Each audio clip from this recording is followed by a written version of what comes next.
morning, everybody. My name is Amanda. I'm here at the Counseling Collective. I'm a therapist here with the collective. And so today, welcome, is our third in the series. We're doing a special series here to support you during the quarantine.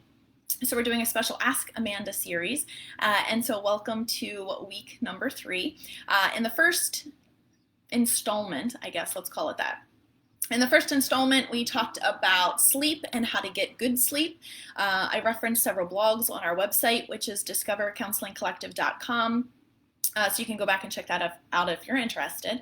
Last week, we talked a little bit about media use during this time and how our media use can contribute to anxiety we're feeling, and also how to deal with the uncertainty that we are all dealing with in this quarantine stay-at-home order time. So those are the topics that we covered in the previous 2 installments. Today we are going to talk really specifically about anxiety and how to cope with the anxiety that you might be feeling.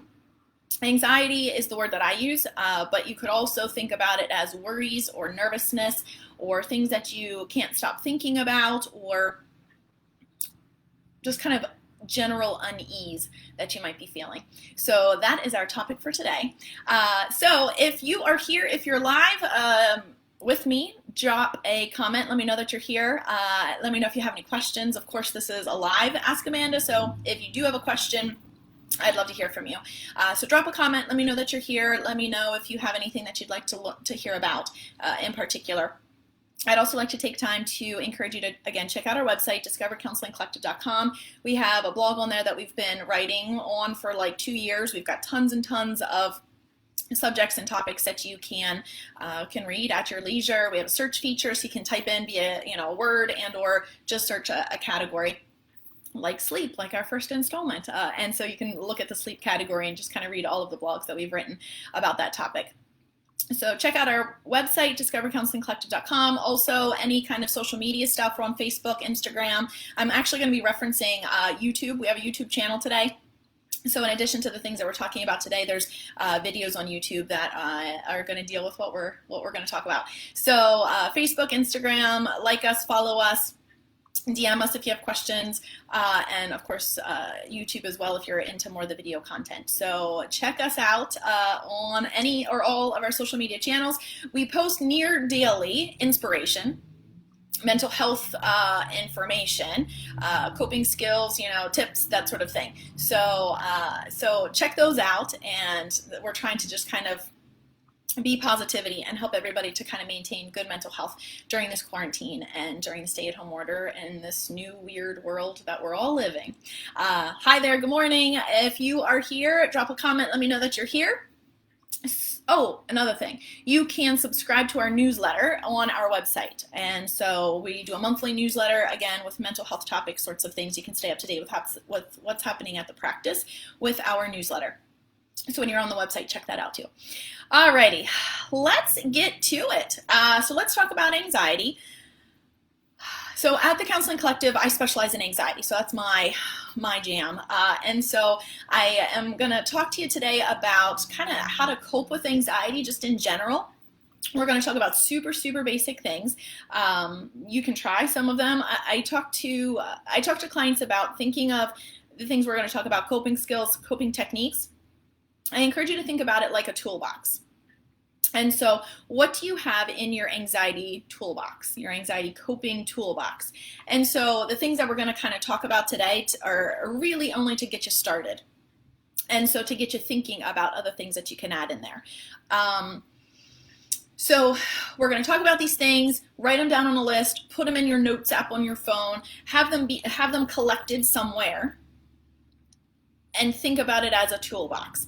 So you might have a toolbox and it might have a screwdriver and a hammer and a wrench, and not every tool is appropriate for every job, right?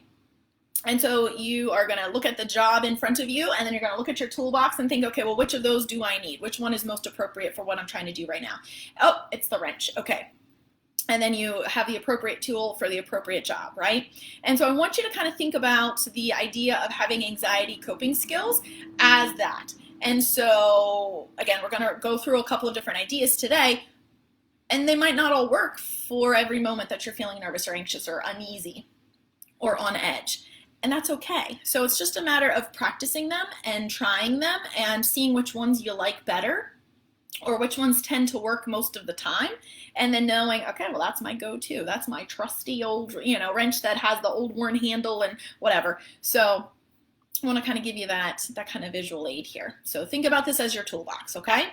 So I mentioned briefly in the beginning that we do have a YouTube channel. We have lots of videos up there, and so I'm going to reference 2 of them here right off of the bat. So there is a video there on grounding techniques. There is also a video there on how to do deep breathing. These are 2 really, really important coping skills that I talk to pretty much everybody about. And so I want to make sure that we start there because I think that these 2 are the most important. I'm, again, referencing the videos on the YouTube channel, so I'm not going to go into like huge depth here, but just know that you can go there for additional information. So grounding, let's start there. Grounding techniques are a way to be mindful and in the moment. I explain it kind of putting your feet on the ground where you are. Anxiety is often, I say often, but it's often future-oriented, it's often fear-based, and so we're all often in our heads. It's the way that we think about things. And so grounding techniques are getting you out of your head and getting you into the moment, your current environment, where you are. And so you do that by paying attention to your sensory information. So your senses, your 5 senses. What am I hearing? What am I smelling? What am I tasting? What am I touching? I forget the other one. And so you go through those, and that's how you do a grounding exercise. And you do it as many times as you need to, and you keep going through. Anything can be a grounding activity. I have a stress lotion here. It's lavender scented. And so you can have the lavender scented lotion, put that on, sniff that, smell that, put it on your hands, feel what it feels like to put the lotion on and rub it into your hands. You can make that be a grounding, mindful activity, and or just kind of wherever you are, just kind of noticing what's around. Being outside, being in nature is a really awesome opportunity to do and practice grounding because there's things to see, there's things to hear, you feel the sun on your skin or maybe the wind in your face, but you can be really mindful and notice the things that are surrounding you. So grounding, check that out on YouTube for more information. Next piece is deep breathing. Deep breathing, again, is a really, really important piece of coping with anxiety or uneasy feelings that you might have. Deep breathing in the video on YouTube, I talk about how to do what's called square breathing or 5-5-5 breathing, or there's a variety of names for the same thing, but it's really just paying attention to your breath, again, being mindful, but also breathing in slowly to a specific count of number, holding that breath for a certain amount of time, and then exhaling that breath in a really, really slow, controlled manner. The exhale is actually the most important part of the breath, and so I talk about why in that video. So you can practice some deep breathing. Anytime you're feeling nervous, just focus on your breath and slowly inhale, hold it, and then slowly exhale, and see how that, again, if you do that in a repetitive manner, so maybe 5 times you do that, see how that makes you feel, and if that helps you to calm down.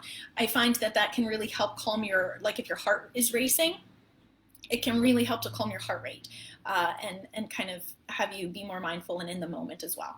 So grounding, deep breathing, those 2 things, have videos on YouTube. Go check it out. Let me know if you guys just joined us. Drop a comment. Let me know you're here. Let me know if you have any questions or concerns regarding good mental health during the quarantine that we can answer today in our 3rd installment here. All right, let's go to some other tools for your anxiety toolbox that you can have. So we covered grounding, we covered deep breathing, which are both really mindful sorts of activities, and so I've used that word. Let me kind of explain what that means. Mindfulness is being very intentional and connected to whatever it is that you're doing. So you can eat your lunch at your desk in a very, very hurried fashion, right? Like not even knowing that you're doing it, and afterwards you have the empty plate in front of you, or you have the granola bar wrapper in your hand and you do not remember actually eating it. And so that's an example of how we can be super absent-minded, and especially when we're task oriented, we're focused on something. Eating is a really great opportunity, though, to be aware of, oh, wow, I really don't remember what that tasted like, how crunchy it was, or that I actually finished it and it's gone. And apparently I ate it, but I don't know. So being mindful would be the opposite of absent-minded, really intentional, noticing what you're doing, noticing how it, going back to grounding, noticing how it smells, noticing how it tastes, noticing, putting your fork down in between every bite maybe. So those sorts of things can help you to be more mindful, more intentional, more in tuned to whatever it is that you're doing. So work on practicing mindfulness in whatever way that means to you. Some other things that I talk to clients about, more techie related on the phone, there are meditation apps. Meditation often kind of involves mindfulness and mindfulness practice, and actually even deep breathing sometimes. So any meditation apps you can give a try. The ones that I know about, that I've heard about from clients, that I hear really good things about, I have no affiliation with, so let me just say that. Calm, C-A-L-M, Headspace is another one, and Slumber is a bedtime meditation app that I'm familiar with. So check those out. Maybe they're free. Some of them are free, or you get like 10 free meditations or something. So give them a try. See if meditation is something you like or something you enjoy, something you can do on your own.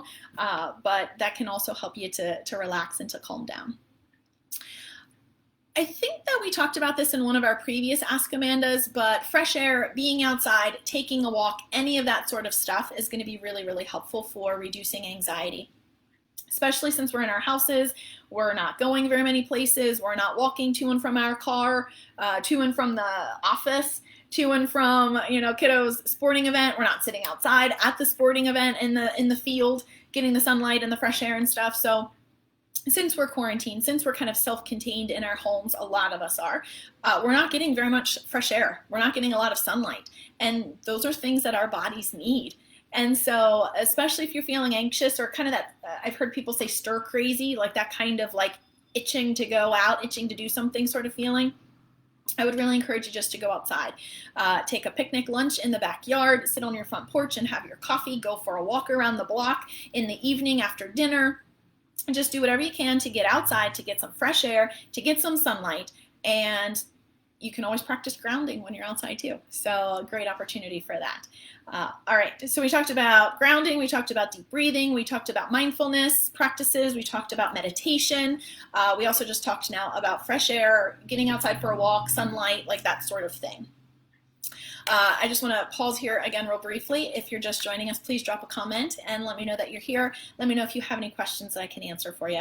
We're talking about anxiety coping skills and coping strategies that you can kind of think about as a toolbox, and various tools for you to use at your disposal for whatever the job is, whatever the problem is that you're having.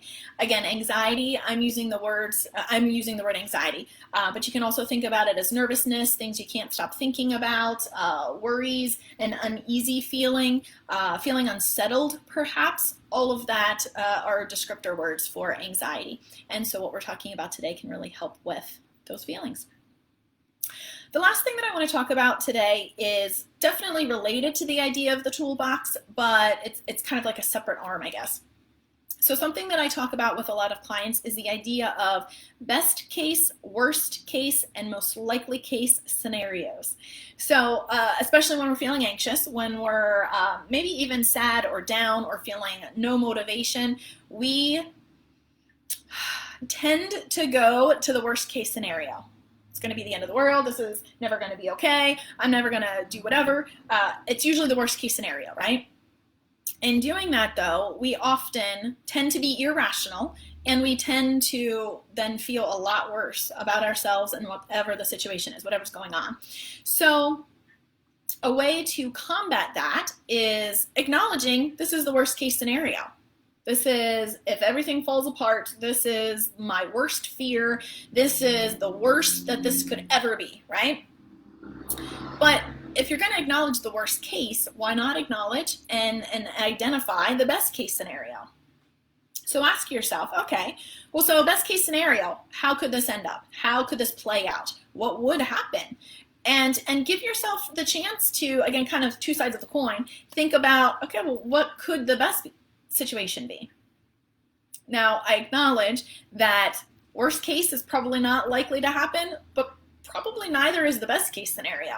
And that's okay. We're just doing this as a mental exercise, right? So you're spending all this time thinking about worrying about the worst case scenario. Pause and consider the best case. Okay, well, if this works out, what's the best way that would? And so after you've done that, then I encourage you to think about the most likely scenario.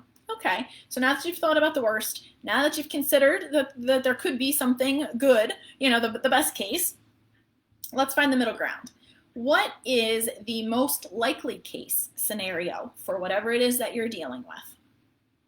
I'm not going to give hypotheticals because I realize everybody's issue that they may be worrying about may be different, and I certainly don't want to speak about I don't want to appear to be minimizing the pandemic and the quarantine and all of the lives that have been lost and that are in jeopardy. So I'm not going to try to go into what this might look like for you. So just work with me here on this hypothetical. So worst case, best case scenario, what's the most likely case scenario? Well, it's most likely that so-and-so will respond this way, or it's most likely that I'll pass that test, or it's most likely that everything will be fine, so whatever the case may be. So after you've taken some time to think through all of these various scenarios, I would encourage you to share with us how you're feeling, but my hunch is that you're feeling probably a little bit more rational, a little bit more balanced, a little bit more empowered even maybe. You know what? I got this. I can handle it. I'm not so scared of the worst case scenario anymore. So that's an exercise that I would also encourage you to do to deal with anxiety. All right, anybody else want to drop in and say hi before we wrap up for today? So again, thank you so much for joining us. This is the third installment in the special 4-week series of Ask Amanda. Our goal here is to support you, to support good mental health during the quarantine, during the stay-at-home order, address any concerns or common issues that you and or loved ones may be dealing with. Go to our website, discovercounselingcollective.com, for additional information, additional resources. You can read about us. You can, of course, access the blogs there as well. And be sure to follow us or like us on any of the social media channels that we have, Facebook, Instagram, YouTube. We have videos there as well. So stay tuned for next week. It is our final installment in the Ask Amanda series. Please be sure to DM us if you have any questions that you'd like me to address in that one. But I hope that you will join us. And I wish you guys all a wonderful day and take care.